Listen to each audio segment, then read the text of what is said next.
Вице-премиерката за добро владење Славица Грковска очекува антикорупцијската комисија да утврди дали имало трговија со влијание при доделувањето на тендерот од 1,8 милиони евра за реконструкција на спортскиот центар Борис Трајковски на фирмата Eurovia.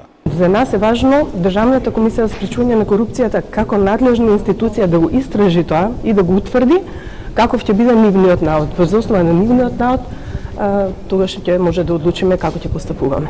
Лидерот на ВМРО ДПМН е Христијан Мицкоски, пак шокиран од информациите дека фирма на донатор на ДУИ добива државни тендери, а истата фирма е подизведувач и на американско-турскиот конзорциум Бехтел и Енка за изградба на автопатите од коридорите 8 и 10D.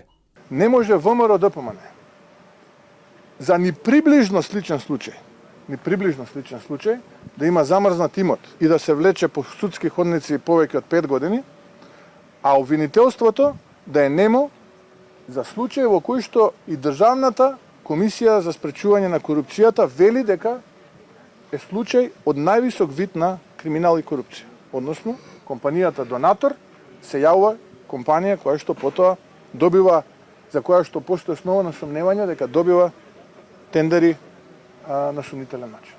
Собственикот на Eurovia Елмедин Адеми и фирмите блиски до него се меѓу најголемите донатори на ДУИ.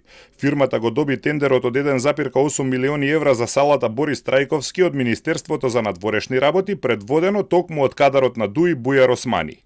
Тој негираше политичко влијание при изборот. Антикорупционерите веќе утврдија дека Адеми лани и донирал на ДУИ 2,5 пати повеќе од дозволеното, а партијата не му го вратила вишокот во предвидениот рок од 2 недели, туку многу подоцна, само 1 месец пред распишување на тендерот за Борис Трајковски. Вице-премиерот Артан Груби, кој е и координатор на изградбата на автопатите, не негира дека Eurovia е подизведувач на Бехтел и Енка. Вели дека никој не може да влијае врз изборот на подизведувачи. Нивните процедури се дури потешки од процедурите предвидени во нашиот закон за јавни набавки за избор на подизведувачи. Нивна е одговорноста да го изградат патот и кого ќе изберат. Договорот со Бехтел и Енка исто така е под лупа на антикорупционерите поради сомнежи за корупција.